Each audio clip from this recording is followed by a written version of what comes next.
Ikapitong Kabanata.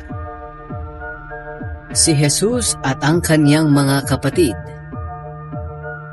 Pagkatapos nito, nilibot ni Jesus ang Galilea. Iniwasan niyang pumunta sa Judea dahil gusto siyang patayin ng mga pinuno ng mga Hudyo roon. Nang malapit na ang pista ng mga Hudyo na tinatawag na Pista ng Pagtatayo ng mga Kubol, sinabi ng mga kapatid ni Jesus sa kanya, "Bakit hindi ka umalis dito at pumunta sa Judea para makita ng mga tagasunod mo ang mga ginagawa mo? Dahil walang taong gumagawa ng patago kung gusto niyang sumikat. Gumagawa ka na rin lang ng himala, ipakita mo na sa lahat." Sinabi ito ng mga kapatid ni Jesus dahil kahit sila ay hindi sumasampalataya sa kanya. Kaya sinabi ni Jesus sa kanila, "Hindi pa ngayon ang panahon para sa akin, pero kayo, pwede niyong gawin kahit anong oras ang gusto ninyo. Hindi sa inyo napupuot ang mga taong makamundo, ngunit sa akin sila napupuot dahil inilalantad ko ang kasamaan nila. Kayo na lang ang pumunta sa pista. Hindi ako pupunta dahil hindi pa ito ang panahon ko." Pagkasabi niya nito, nagpaiwan siya sa Galilea. Pumunta si Jesus sa pista. Pagkaalis ng mga kapatid ni Jesus papunta sa pista, pumunta rin si Jesus, pero palihim. Doon sa pista, hinahanap siya ng mga pinuno ng mga Hudyo. "Nasaan kaya siya?" tanong nila. Maraming bulong-bulungan ng mga tao tungkol kay Jesus. May nagsasabi, "Mabuti siyang tao." Sabi naman ng iba, "Hindi, niloloko lang niya ang mga tao." Pero walang nagsasalita tungkol sa kanya ng hayagan dahil sa takot sa mga pinuno ng mga Hudyo. Nang kalagitnaan na ng pista, pumunta si Jesus sa templo at nangaral. Namangha sa kanya ang mga pinuno ng mga Hudyo at sinabi nila, "Paano niya nalaman ang mga bagay na ito? Gayong hindi naman siya nakapag-aral." Kaya sinabi ni Jesus sa kanila, "Hindi galing sa akin ang mga itinuturo ko, kundi sa nagsugo sa akin.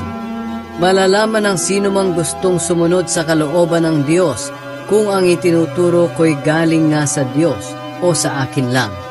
Ang nagtuturo ng mula sa sarili niyang karunungan ay naghahangad lang na papurihan siya. Ngunit ang naghahangad na papurihan ng nagsugo sa kanya ay tapat at hindi sinungaling. Hindi ba't ibinigay sa inyo ni Moises ang kautusan? Ngunit wala ni isa man sa inyo ang sumusunod sa kautusan. Dahil kung sinusunod ninyo ang kautusan, bakit gusto niyo akong patayin?" Sumagot ang mga tao, "Sinasaniban ka na siguro ng masamang espiritu. Sino naman ang gustong pumatay sa iyo?" Sinabi sa kanila ni Jesus, "Nagtaka kayo dahil may pinagaling ako noong araw ng pamamahinga. Hindi ba't ibinigay sa inyo ni Moises ang utos tungkol sa pagtutuli? Hindi ito nagmula kay Moises, kundi sa mga nauna pang mga ninuno. At dahil dito tinutuli niyo ang bata kahit sa araw ng pamamahinga. Ngayon, kung tinutuli niyo nga ang bata sa araw ng pamamahinga, para hindi masuway ang utos ni Moises, bakit kayo nagagalit sa akin dahil pinagaling ko ang isang tao sa araw ng pamamahinga? Huwag kayong humusga ayon lang sa nakikita ninyo, kundi humusga kayo ayon sa nararapat." Nagtanong ang mga tao kung si Jesus nga ba ang Kristo. Sinabi ng ilang taga-Jerusalem, "Hindi ba ito ang taong gustong patayin ng mga pinuno natin? Pero tingnan ninyo, lantaran siyang nangangaral at walang sinasabi ang mga pinuno laban sa kanya. Baka kinikilala na nilang siya ang Kristo. Pero alam natin kung saan siya nanggaling. Pero ang Kristo na darating ay walang nakakaalam kung saan siya manggagaling." Habang nagtuturo si Jesus sa templo, sinabi niya ng malakas, "Totoo bang kilala ninyo ako at kung saan ako nanggaling? Sinasabi ko sa inyo ang totoo. Hindi ako naparito sa sarili kong kagustuhan. Ang tunay na Diyos ang nagsugo sa akin. Pero hindi ninyo siya kilala. Kilala ko siya dahil nanggaling ako sa Kanya at Siya ang nagsugo sa akin. Dahil sa mga sinabing ito ni Jesus, gusto na sana siyang dakpin ng mga pinuno ng mga Hudyo. Pero walang humuli sa Kanya dahil hindi pa ito ang oras niya. Sa kabila nito, marami pa rin sa mga tao ang sumampalataya sa Kanya. Sinabi nila, siya na nga ang Kristo, dahil walang makakahigit sa mga himalang ginagawa niya. Inutusan ang mga gwardiya sa templo na dakpin si Jesus. Narinig ng mga Pariseyo ang usap-usapan ng mga tao tungkol kay Jesus.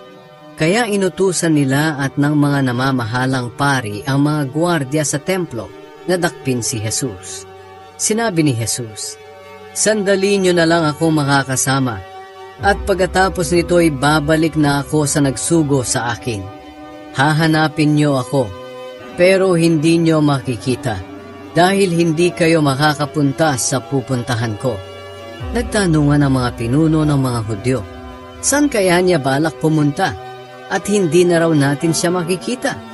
Pupunta kaya siya sa mga lugar ng mga Griego kung saan nagsipangalat ang mga kapwa nating Hudyo para mangaral sa mga Griego? Bakit kaya niya sinabing, hahanapin ninyo ako ngunit hindi ninyo ako makikita dahil hindi kayo makakapunta sa aking pupuntahan? Ang tubig na nagbibigay buhay. Nang dumating ang huli at pinakamahalagang araw ng pista, tumayo si Jesus at sinabi ng malakas, "Ang sinumang nauuhaw ay lumapit sa akin at uminom. Sapagkat sinasabi sa kasulatan na dadaloy ang tubig na nagbibigay buhay mula sa puso ng sumasampalataya sa akin." Ang tubig na tinutukoy ni Jesus ay ang banal na Espiritu na malapit ng tanggapin ng mga sumasampalataya sa Kanya. Hindi pa na ipagkakaloob ang banal na Espiritu ng panahong iyon dahil hindi pa nakabalik sa langit si Jesus. Ang paniniwala ng mga tao tungkol kay Jesus. Maraming tao ang nakarinig sa sinabing iyon ni Jesus at sinabi ng ilan sa kanila, "Siya na nga ang propeta na hinihintay natin." Sinabi naman ng iba, "Siya na nga ang Kristo." Pero may nagsabi rin, hindi siya ang Kristo dahil hindi maaaring manggaling ang Kristo sa Galilea.